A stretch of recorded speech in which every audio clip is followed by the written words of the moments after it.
PM Modi के तीसरे term का 1 साल पूरा हो गया है और उन्होंने ऐसे 1 साल में ऐसे डिसीजंस लिए हैं जिन्हें काफ़ी लंबे समय तक उनकी बोल्डनेस, इफेक्टिवनेस और टाइमिंग के लिए याद किया जाएगा। ये 1 साल उन महान बुद्धिजीवियों के लिए भी लताड़ है जिन्हें लग रहा था कि गठबंधन सरकार में मोदी एक वीक प्राइम मिनिस्टर होंगे।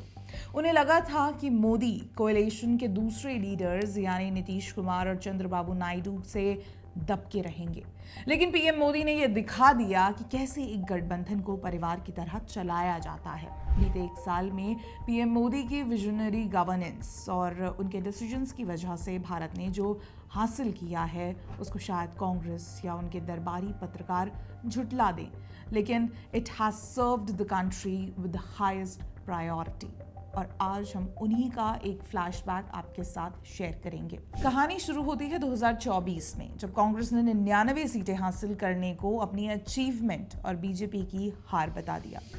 लेकिन कांग्रेस की तथाकथित इतनी बड़ी जीत के बाद भी उसने ईवीएम हैक हो गई से लेकर ईडी और सीबीआई जैसी एजेंसीज को इस्तेमाल किए जाने के रोने रोए, और उसके बाद भी ये दावा कर रहे थे कि सरकार पहले से कमजोर है। अरे कांग्रेस ने तो ये भी भविष्यवाणी की थी कि नीतीश कुमार और चंद्रबाबू नायडू जैसे एलाइज के साथ मोदी 3.0 ज्यादा दिन नहीं टिकेगा।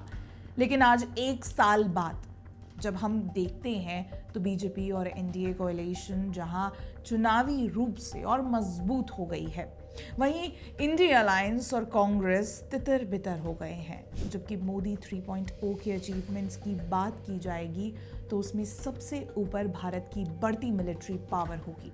ऑपरेशन सिंदूर ने भारत की युद्ध नीति को पूरी तरह से बदल दिया और पूरी दुनिया को दिखा दिया कि मोदी की लीडरशिप में नए भारत की मिलिट्री आतंकवाद से लड़ने के लिए सॉफ्ट टॉक्स या डोजियर्स नहीं देती, बल्कि उसे मिटाने के लिए वार करती है। पहलगाम आतंकी हमले के बाद हुए ऑपरेशन सिंदूर में सीमा पार के 9 टेररिस्ट कैंप्स को डिस्ट्रॉय किया गया, जो पिछले 25 सालों से भारत और दूसरे देशों पर हमलों के लिए जिम्मेदार थे। इसमें 100 से ज्यादा आतंकवादी मारे गए। इस अटैक में भारत के स्वदेशी डिफेंस सिस्टम्स और मिसाइल्स जैसे आकाश तीर और ब्रह्मोस ने मेन रोल प्ले किया, जिसने आत्मनिर्भर भारत की पावर को दिखाया। इसी 1 साल में भारत के डिफेंस एक्सपोर्टर्स ने रिकॉर्ड सर्च देखा जो 23,000 करोड़ रुपए को पार कर गया। आज 90 से ज्यादा देश भारत के डिफेंस टेक का इस्तेमाल कर रहे हैं। भारत अब सिर्फ अपनी रक्षा नहीं करता बल्कि ग्लोबल डिफेंस का सप्लायर बन गया है। डिफेंस के बाद सबसे सिग्निफिकेंट अचीवमेंट भारत की इकोनॉमी ने नोट की। कांग्रेस सरकार में लोग जिसके सपने तक नहीं देखते थे, उसे मोदी 3.0 ने 2025 में ही हासिल कर लिया। भारत अब $4 ट्रिलियन इकोनॉमी बन गया है और दुनिया की चौथी सबसे बड़ी इकोनॉमी के रूप में उभरा है। फॉरेन डायरेक्ट इन्वेस्टमेंट $700 बिलियन तक पहुंच गया है, जो भारत की आर्थिक ताकत को दिखाता है। PMI परचेजिंग मैनेजर्स इंडेक्स 10 महीने के हाईएस्ट लेवल पर है, जो इंडस्ट्रियल डेवलपमेंट में तेजी को दिखाता है। सबसे बड़ा झटका ऑपोजिशन को तब लगा जब बजट में 12 लाख रुपए तक की इनकम पर इनकम टैक्स को पूरी तरह से खत्म कर दिया गया। यह मिडिल क्लास के लिए एक हिस्टोरिक डिसीजन था, जिसने न केवल उनकी जेबें भरी बल्कि कंजम्पशन, सेविंग्स और इन्वेस्टमेंट को भी बढ़ावा दिया।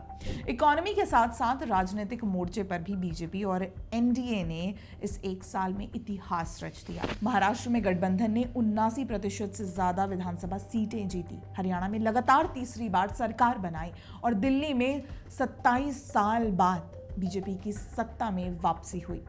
ये जीतें सिर्फ रीजनल नहीं थी बल्कि पीएम मोदी की लीडरशिप में जनता के अटूट विश्वास की झलक थी। पार्लियामेंट में सीट्स बढ़ जाने से जो कांग्रेस साल के शुरुआत में नाच रही थी, वही कांग्रेस पीएम मोदी के वक्फ अमेंडमेंट बिल जैसे कंट्रोवर्शियल लेकिन रेवोल्यूशनरी बिल को पास होने से नहीं रोक पाई।